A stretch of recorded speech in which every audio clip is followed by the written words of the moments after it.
అలాంటి సుదీర్ఘ రాజకీయ అనుభవం ఉన్న దాదాపు 7 సార్లు ఎమ్మెల్యేగాను ఒకసారి పార్లమెంట్లో అడుగుపెట్టిన మీకు Panchayati Raj, technical education, forest, R&B అనేక మంత్రిత్వ శాఖల్ని సమర్థవంతంగా నిర్వహించిన మీకు ఈ సభాధ్యక్షుడు ఈ స్పీకర్ స్థానంలో కూర్చోవడం చాలా ఆనందంగా ఉంది. ఎన్ని దశాబ్దాలు ప్రజలు రాజకీయ జీవనంలో ఎన్ని దశాబ్దాలు ప్రజలు మీ వాడి వేడి చూశారు. మీకు కోపం వస్తే ఋషికొండను చెక్కినట్టు ప్రత్యర్థులకి పదునైన ఉత్తరాంధ్ర యాసలో గుండు కొట్టేస్తారు. ఒకటే బాధేస్తా ఉంది సార్, ఇకపైన మీకు తిట్టే అవకాశం లేకపోవడం. కానీ ఇక మీద సభలో ఎవరు తిడుతున్నా దాన్ని ఆఫ్ చేసే బాధ్యత మీ చేతిలోనే ఉంది. మీరే మైక్ ఆఫ్ చేయాలి. అంటే మా చిన్నప్పుడు నేను చూసేవాడు, ఒకసారి అల్లరి చేసే అబ్బాయిని క్లాస్ లీడర్ చేసేవాడు చిన్నప్పుడు మా స్కూల్లో. కానీ ఇన్నాళ్ళు ప్రజలు మీ వాడి వేడి పలుకులు, మీ ఘాటైన వాగ్దాటి చూశారు. ఈ రోజు నుంచి రాష్ట్ర ప్రజలు మీ హుందాతనం చూస్తారు. డిబేట్స్ వెనకాల దాక్కుని సంస్కారహీనమైన భాషల్ని, భావాల్ని రకరకాల మాధ్యాల్లో విరజిమ్ముతూ ఉంటారు. దాని నియంత్రణ మీ ఆధ్వర్యంలో ఇక్కడి నుంచే మొదలవ్వాలి. ఇందాక సభానాయకులు గౌరవ ముఖ్యమంత్రి శ్రీ చంద్రబాబు నాయుడు గారు చెప్తారు, ఆడబిడ్డలు ఏ విధంగా నలిగిపోయారు ఈ రాష్ట్రంలో గత 5 సంవత్సరాల్లో. చిన్న లేదు, పెద్ద లేదు, ఎవరని లేదు.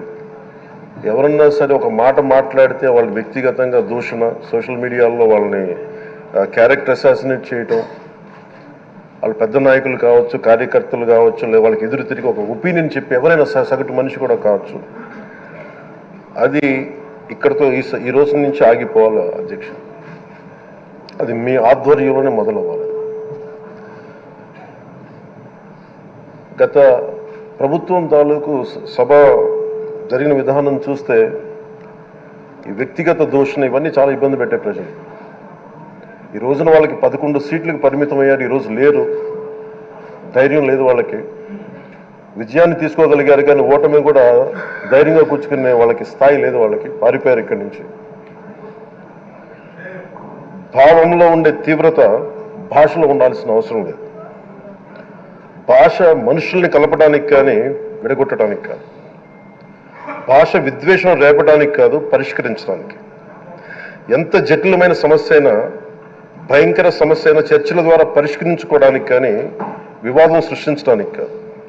ఈ సభ ఉన్నది అందుకు. కానీ మనం చూసింది వాళ్ళ దగ్గర నుంచి బూతులతోటి, వ్యక్తిగత దోషులతోటి రాష్ట్ర పురోభివృద్ధిని ఆపేశారు. అలాంటి సభ కాకుండా ఇందాక మన పెద్దలు శ్రీ గౌరవ ముఖ్యమంత్రి చంద్రబాబు గారు చెప్పినట్టుగా ఇది భవిష్యత్తుకి ఇది ఒక ప్రమాణిక, ఒక ప్రమాణం అవ్వాలి. 2047 వరకు ఇంత అద్భుతమైన స్థానంలో మనకి ఆంధ్రప్రదేశ్ తెలుగు జాతి ఉన్నత స్థాయికి వెళ్ళాలంటే ఈరోజు మనం వేసే ప్రతి అడుగు అది భవిష్యత్ తరాలకు ఒక నిర్దేశక, ఒక టచ్ స్టోన్గా ఉండిపోవాలి, గిట్ రాయిగా ఉండిపోవాలి. ఈ రోజున ఈ సభలో ఉన్న గౌరవ సభ్యులందరూ చట్టాలు చేయడానికి ఉన్నారు, చట్టాలు ఉల్లంఘించడానికి కాదు. విభేదించడం అంటే ద్వేషించడం కాదు, వాదించడం అంటే కొట్టుకోవడం కాదు. ఇవన్నీ విభేదించడం, వాదించడం ఇవన్నీ ప్రజాస్వామ్యానికి చాలా మౌలికమైన పునాదులు.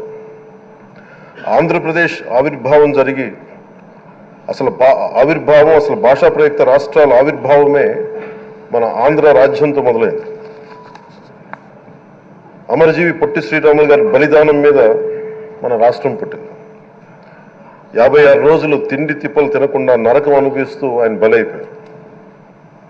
ఆయన మరణానికి చేరువవుతూ ఆమరణ నిరాహార దీక్ష చేసిన ప్రతిరోజు మనకి దాదాపు ఈ సుదీర్ఘమైన 6 దశాబ్దాల కాలం, 1.5 సంవత్సర కాలం అంటే ఆయన ప్రతిరోజు చావుకు చేరువవుతూ భోజనం లేకుండా ఆయన గడిపిన ప్రతిరోజు మనకి 1.5 సంవత్సర కాలం.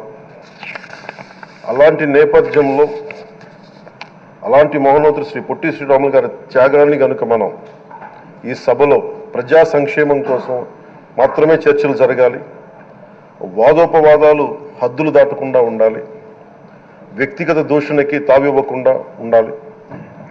అలా కాకుండా గత ప్రభుత్వంలాగే ఈ సభని తిట్లకి, బూతులకి, కొట్లాటికి వాడితే ప్రతి నిమిషం పొట్టి శ్రీరాములు గారి బలిదానాన్ని అవమానం చేసింది.